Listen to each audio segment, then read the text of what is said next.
तो ऐसे ही लुटते रहेंगे, पिटते रहेंगे, ना आपको सम्मान मिलेगा, ना आपको अधिकार मिलेगा।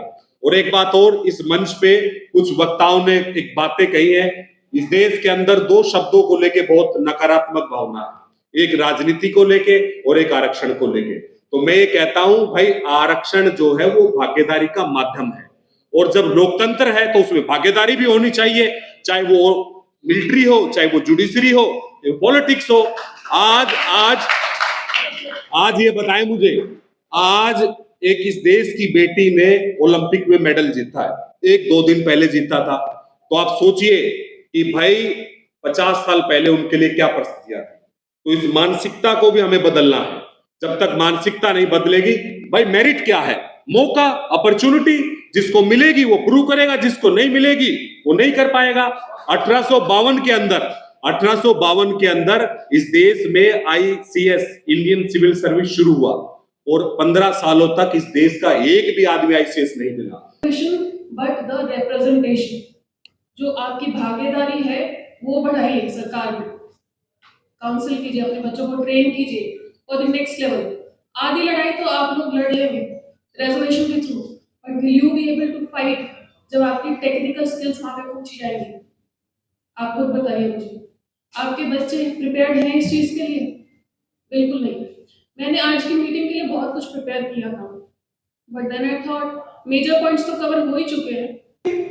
मुझे बहुत कुछ, सेना में आरक्षण नहीं होना चाहिए, इसका मैं विरोध करता हूं। एक बात आपको समझ में आनी चाहिए कि आरक्षण का हर जगह, चाहे न्यायपालिका हो, चाहे शिक्षा का क्षेत्र हो, चाहे रोजगार का क्षेत्र हो, चाहे सरकारी नौकरी हो, चाहे प्राइवेट नौकरी हो, लेकिन सेना और पुलिस में कोई भी आरक्षण नहीं होना चाहिए। वहां पर केवल जो ताकत वाला है, जो का समय करता है, 3 मिनट के अंदर प्लीज खत्म कर दें इसको। डॉक्टर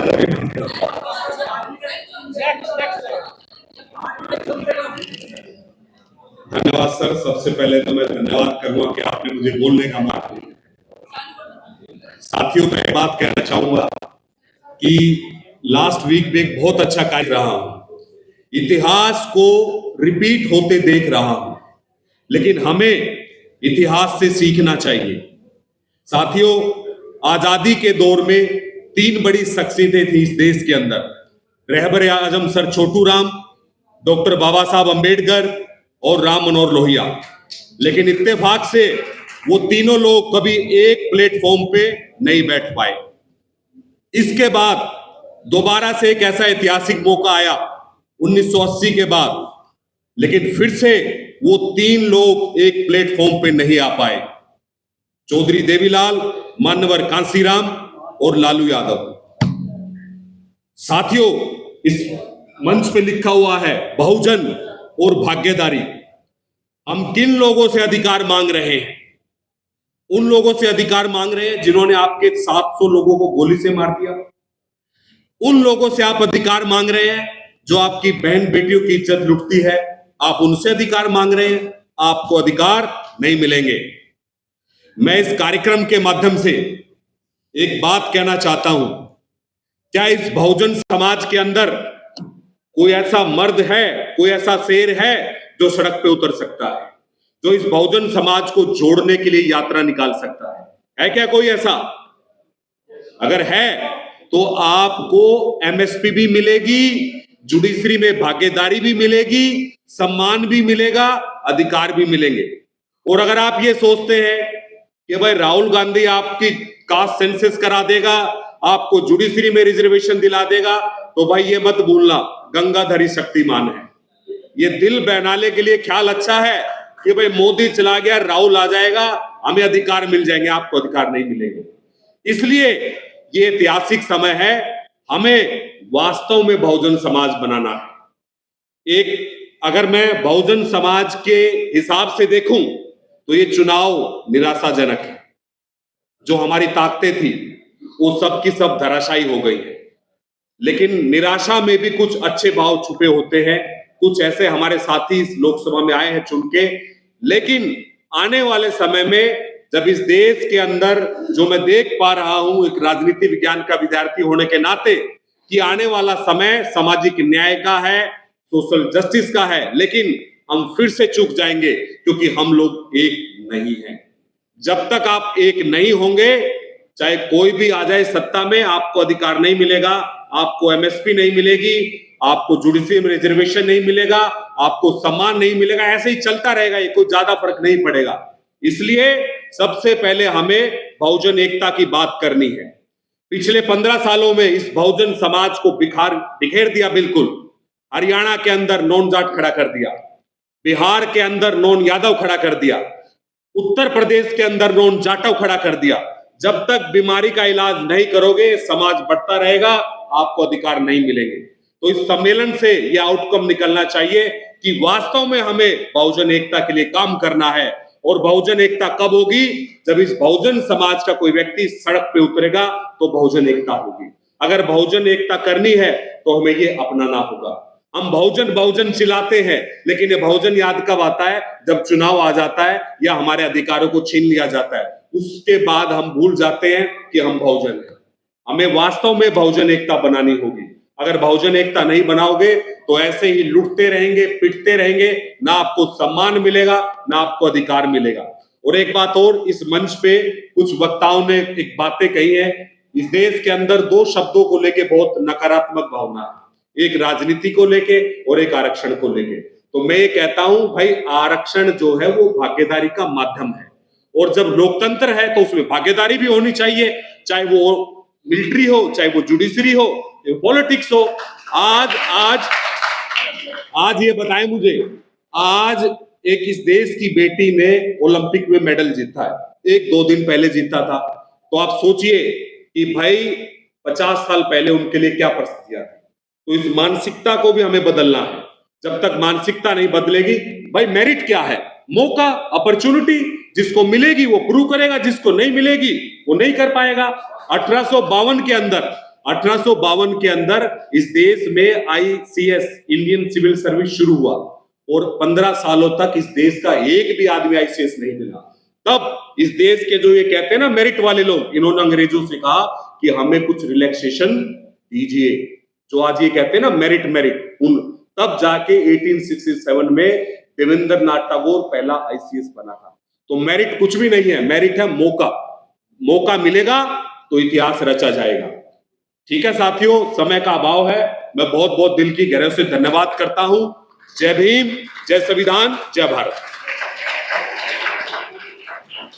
बहुत बहुत धन्यवाद डॉक्टर रवि महिंद्रा जी हमारे बीच। So, first of all, I'll give my introduction. मेरा नाम रश्मि चौधरी है। मैं राष्ट्रीय खाप कोऑर्डिनेटर एवं बालियान खाप चौधरी हूँ, महिला व्यक्ति। हाल ही में मुझे पद दिया गया है मेरे काम को ध्यान में रखते हुए, और एक जिम्मेदारी दी गई है कि पूरे देश में एक खाप की महिला टीम को तैयार किया जाए, ताकि हमारा भी रिप्रेजेंटेशन एंड पार्टिसिपेशन खापों में बढ़ सके। उसके लिए मैं डॉक्टर धनखड़ जी को धन्यवाद देना चाहूँगी। ये उन्हीं का ब्रेक चैनल था, और कैप्टन विनोद जी का। So first of all, what we are discussing right now here is the basics. लेकिन हम लोग बहुत आगे पहुंच चुके हैं। हम लोग अभी भी लड़ रहे हैं रिजर्वेशंस के लिए। हमें लड़ना चाहिए एजुकेशन के लिए, ट्रेनिंग्स के लिए, कोचिंग्स एंड काउंसलिंग्स के लिए। द मेन थिंग इज, आगे आने वाले समय में नौकरियां नहीं रहेंगी। आपको इस चीज का पता भी है। टाइम टू टाइम हम इस बारे में आर्टिकल्स भी पढ़ते हैं। Artificial intelligence will take over all the jobs and the robots. So why are we fighting for reservation? Fight for not only reservation but the representation. जो आपकी भागीदारी है वो बढ़ाइए सरकार में, काउंसिल कीजिए, अपने बच्चों को ट्रेन कीजिए और द नेक्स्ट लेवल। आधी लड़ाई तो आप लोग लड़ लेंगे रेजर्वेशन के through, but will you be able to fight जब आपकी टेक्निकल स्किल्स वहां पे पहुंची जाएंगी? आप खुद बताइए मुझे, आपके बच्चे प्रिपेयर्ड हैं इस चीज के लिए? बिल्कुल नहीं। मैंने आज की मीटिंग के लिए बहुत कुछ प्रिपेयर किया था, but then I thought major points तो कवर हो ही चुके हैं, लेकिन हमें उन मुद्दों पे बात करनी है जो एक्चुअली में इशू है। We are not talking about artificial intelligence, we are not talking about the technical skills required for the jobs. हमें रिजर्वेशन मिल जाएगा, लड़ लेंगे, हम धरना दे देंगे, कोई बात नहीं, we will stand with you, but will you be able to handle it? जब आपको प्रेशर आएगा कि आपके सामने वाले लोग इतने टेक्निकली साउंड है, what will you do their? You will say, I have the reservation. No, that will not work. So work on the ground first. What you need education. उसके लिए लड़िए, ट्रेनिंग चाहिए आप लोगों को, उसके बाद ही हम कुछ कर पाएंगे. So half of the fight will be over with reservation and half with your skills. Thank you so much. Thank you. सभी को नमस्कार.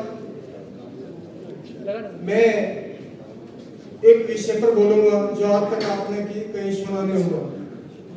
रोजगार के अवसर, हमारे सरकारी नौकरियों को प्राइवेटाइज कर दिया, लेकिन इस देश की गरीबी को अगर मिटाने के लिए किसी भी नेता के दिमाग में ये नहीं आया कि कृषि में ही रोजगार दिया जाए. कैसे, मैं आपको बताता हूँ. मान लिया मेरा क्षेत्र चौधरी चरण सिंह की कर्मभूमि बागपत है. बागपत में ज्यादातर लोग गन्ना बोते हैं, तो सरकार का बहाना होता है कि इतना गन्ने की पराई के लिए जमीन काफी नहीं है, आप गन्ना कम गन्ना बो. तो बताइए, जिस भूमि के अंदर दाल नहीं उग सकती हो तो राजस्थान में उग सकती है, कपास वहां पर उग सकती है, गुजरात में उग सकती है, लेकिन कुछ फसलें हैं जो यहाँ पर अलग अलग बोई जाए. दूसरा, जो हमारे एग्रीकल्चर स्कूल है उनके अंदर एससी, एसटी, ओबीसी बच्चों को भी पढ़ाया जाए, क्योंकि घर पर वे काम करते हैं, और उन्हीं बच्चों को कृषि में रोजगार दिया जाए. कैसे? मान लिया भाई, देखो सुनो, ये मीडिया कर्मी बात करेंगे तो अच्छा नहीं लगता ना, आपसे निवेदन है, आप ही सुनो. अगर एक हेक्टेयर का किसान, वो बड़ा किसान नहीं होता है, वो छोटा किसान होता है, वो एससी एसटी का किसान होता है जो नौकरी पेशा जाट आदि की भूमि लेकर के खेती करता है. वो क्या, टमाटर उगाता है, कम फसलें उगाता है, और उस बेचारे की पूरा परिवार उस खेती में लगता है, उसके पूरे परिवार की एजुकेशन पर इफेक्ट पड़ता है. जब बच्चे भी, महिलाएं भी खेत में काम करते हैं तो बच्चे अच्छे अंक नहीं ला सकते, तो उन्हीं बच्चों को क्यों ना कृषि का खरीदारी की सरकारी नौकरी दिया जाए, जिससे कि किसान बाजार में जाएगा, बाजार में दलाल, व्यापारी, बिचौलिया, कमीशन खाने वाले किसान का शोषण नहीं करेंगे, वे वाजिब दाम पे वहां से खरीदेंगे, और उन्हीं बच्चों को, उन्हीं के कुछ बच्चे और होंगे, उनको शहर के अंदर, बाजार के अंदर सरकारी दुकान बनाई जाए. इससे क्या फायदा होगा? एक तो दो जगह रोजगार मिल गया, सामान खरीदने में, ढुलाई करने में और बेचने में सरकारी नौकरी मिली है, तो जो इनकम टैक्स आएगा वे भी तो सरकार के खजाने में जाएगा, नहीं जाएगा? वो भी तो सरकार के खजाने में जाएगा, नहीं जाएगा? मैं गलत कह रहा हूँ, सही कह रहा हूँ? तो कृषि को रोजगार का भी दर्जा मिलना चाहिए, और उसमें रोजगार केवल उन्हीं लोगों को मिलना चाहिए जो गांव के अंदर रहते हैं. उन लोगों को रोजगार नहीं मिलना चाहिए जो गांव को भूल करके छोटी सी नौकरी मिल गई और शहर में आकर बस गए, अपने माँ बाप को भूल गए, गांव को भूल गए, तो गांव का भी तरक्की बढ़े और लोगों को रोजगार भी मिले. अब मैं छोटे सी पॉइंट पे आऊंगा. Sorry sir. सेना का, हमारे देश की ताकत क्या है? वो सेना है. सेना किसी जाति और धर्म के बगैर, भेदभाव के बगैर हर प्रकार के धर्म के रीति रिवाज को मानती है. वहां पर ये नहीं देखा जाता ये ब्राह्मण है, ये एससी है, एसटी है, ओबीसी है, ये मंदिर में नहीं जाएगा, वो वहां नहीं जाएगा. आज सेना में भी अग्निपथ योजना के द्वारा बना दिए. इसका बहुत बड़ा हमें एक खामियाजा भुगतना पड़ेगा. अभी कुछ दिन पहले एक घटना थी, एक अग्निवीर आया, वो धीरे धीरे गुंडा एलिमेंट से मिल गया और कानपुर में क्या हथियार खरीदना बेचना कर रहे. ऐसा होगा क्योंकि उसको 4 साल के पहले ही भर्ती होते ही उसके दिमाग में ये है कि मुझे तो 4 साल बाद जाना है, तो मेरा बाद में क्या होगा. ये क्या आरएसएस के लिए इकट्ठे करे एक सेना, या वे सोचते हैं कि आरएसएस के लिए काम आ जाएंगे, पहले आरएसएस के स्कूल में जाओ, वहां से सर्टिफिकेट ले आओ, फिर बाद में सेना में भर्ती में जाओ या अन्य नौकरी में जाओ। फिर ऐसा व्यवस्था तो नहीं होने वाली है पर्दे के पीछे, जो तुम्हारे दिमाग में नहीं है मेरे दिमाग में। ऐसी व्यवस्था तो नहीं होने वाली है कि आपके पास में जैसे सेना में जाने का एक माध्यम क्या है, कौन से एनसीसी का सर्टिफिकेट चाहिए, सी सर्टिफिकेट तो ऑप्शन बन जाता है, और बी चाहिए तो वो जवान बन जाता है। तो क्या आगे चल के एनसीसी को खत्म करके एनसीसी की जगह आरएसएस तो नहीं होगी? अगर ऐसा होगा ये बहुत ही गलत है। हमारे सेना के कमांडरों को इसके बारे में सचेत होना चाहिए। दुश्मन से लड़ना है तो हमें 5 साल के बछड़े नहीं चाहिए, हमें शेर चाहिए जिनके अंदर ताकत है। 30 साल तक 35 साल तक भी मैं जवान हूं और वे लड़ सकते हैं। ऐसे तो ये कोई शराबा थोड़ा ही है, देश की रक्षा से खिलवाड़ हो रहा है। फिर भी मुझे बहुत कुछ सेना में आरक्षण नहीं होना चाहिए, इसका मैं विरोध करता हूं। एक बात आपको समझ में आनी चाहिए कि आरक्षण का हर जगह, चाहे न्यायपालिका हो, चाहे शिक्षा का क्षेत्र हो, चाहे रोजगार का क्षेत्र हो, चाहे सरकारी नौकरी हो, चाहे प्राइवेट नौकरी हो, लेकिन सेना और पुलिस में कोई भी आरक्षण नहीं होना चाहिए। वहां पर केवल जो ताकत वाला है, जो हिम्मत वाला है, जो मर्दानगी जिसके अंदर है, जिसके लिए वो दुश्मन से टक्कर ले सकता है। इसलिए मेरी बात का बुरा नहीं मानना, सेना को आरक्षण से दूर रखा जाए, लेकिन समाज में जिन लोगों को आज तक सम्मान नहीं मिला है उनको सम्मान कब मिलेगा? मेरा भी मन दुखी होता है। मैं जब यहाँ के बैठा तो एक सब जने के जाट है, जाट सबसे ज्यादा अपने एससी ओबीसी से सम्मान करता है, प्यार करता है और करता रहेगा। धन्यवाद। हम जो यहाँ पे रहते हैं लगभग 90% आबादी बाहर से माइग्रेटेड है, और उन 90% के आबादी में लगभग 85% आबादी एससी एसटी ओबीसी माइनॉरिटी का है। शेड्यूल ट्राइब की लिस्टेड यहाँ पे नहीं है। कई सारे जाति जो 1993 में हुई थी, जो आरक्षण लागू किया गया था, उस समय कुछ जातियां जो यहाँ उपस्थित नहीं थी तो उनका लिस्टेड भी नहीं है। इसलिए मेरा स्पष्ट इस सबसे हो गया होगा कि मैं जिस बात को करना चाहता हूं वो है 1993 से डोमिसाइल सर्टिफिकेट। हम सब जो दलित पिछड़ों के बच्चे जो एजुकेशन लेना चाहता है, 26 से 27 साल हो गया 1993 का, और उसी का मानदंड रख करके अगर जिसका परिवार दादा परदादा अगर दिल्ली में, चाहे वो LIC हो, बैंक का पासबुक हो, राशन कार्ड हो, अगर इसका वैलिड प्रूफ नहीं है तो उसको यहाँ के बच्चे को, यहाँ जो बच्चे पैदा हुए हैं, शादी यहाँ किए हैं, उनको रिजर्वेशन के तहत न तो एकेडमिक प्रक्रिया में नामांकन होगा और ना ही उनको नियुक्तियां में होगी। तो ये जटिल समस्या है। तो क्या आप लोग से निवेदन करने के लिए मैं आज आया हूं कि 1993 का डोमिसाइल सर्टिफिकेट, इसमें मानदंड कौन ऐसी चीज है, कौन ऐसा समय था? 27 साल हो गए, दूसरी पीढ़ी आ गई, 55-60 साल में जो चल बसता है तो कहता खाते पीते चल बसा। अब हम लोग तो ढलान पे हैं।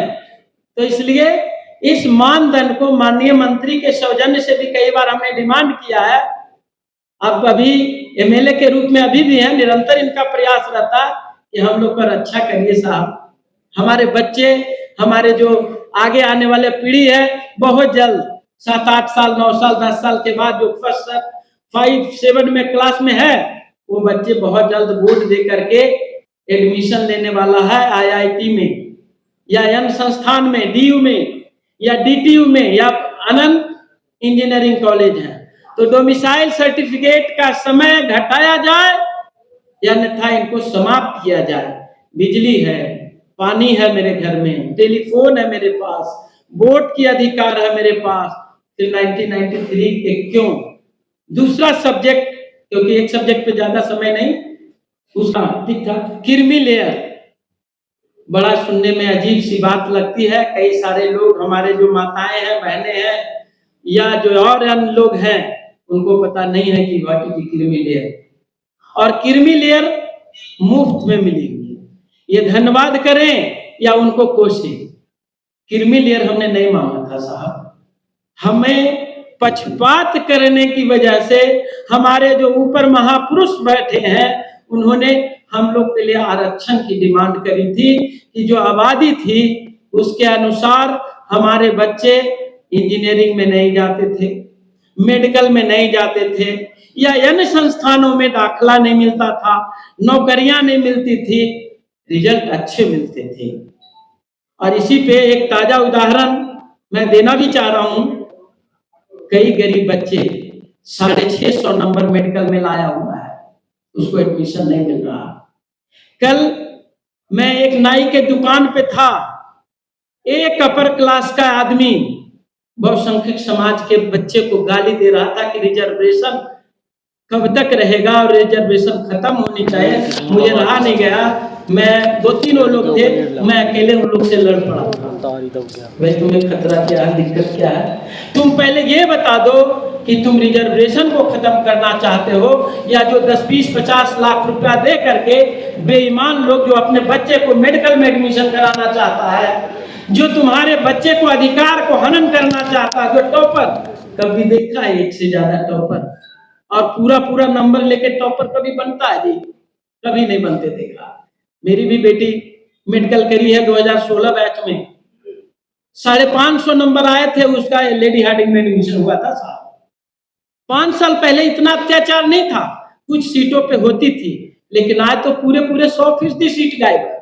650 नंबर वाला का जब मैंने बच्चे को पूछा, पीओ पिक करने वाला बच्चा है, मेरे पड़ोसी है, उसका रैंक है 25,000, एडमिशन होगा क्या? और अभी भी कोर्ट नहीं मान रही है। इसी पे हमारी डिबेट हुई और उसी में हमने बोला उसे कि पहले तुम अपने बच्चे को डॉक्टर इंजीनियर बनाओ यार, अभी डॉक्टर पे खतरा हुआ है।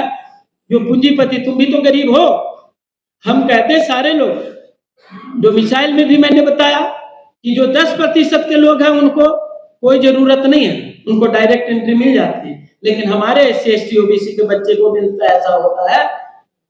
मैं नटसेल में इसके ऊपर नहीं जाऊंगा, मैं नटसेल में बता दूं कि बिहार की जाति जनगणना जो अभी कई साथी ने बताया मात्र इस में है। आगे नेक्स्ट करिएगा मैडम इसको नेक्स्ट करके मुझे दिखाइएगा जरा वो स्लाइड, क्योंकि ज्यादा करूंगा तो वक्ता बहुत है। ये आपको देखिए over 60% OBC SC post vacant in IIM, इसके लिस्ट भी है नीचे, और थोड़ा सा जाइए, ये देखिए पूरा लिस्ट है, ये IIM के सीट की लिस्ट है जो ये न्यूज़पेपर हिंदू कह रहा है, ये मैं नहीं कह रहा, ये मैं नहीं कह रहा हूं, ये तमाम IIM का लिस्ट है कि SC IIM का जो बच्चे हैं SC ST OBC माइनॉरिटी के कौन से जगह पे कहां पे है, जो NFS बोला नोट फाउंड सूटेबल, यानी इस लायक की योग्य ही नहीं हमारे बच्चे जिसको एडमिशन मिल पाए।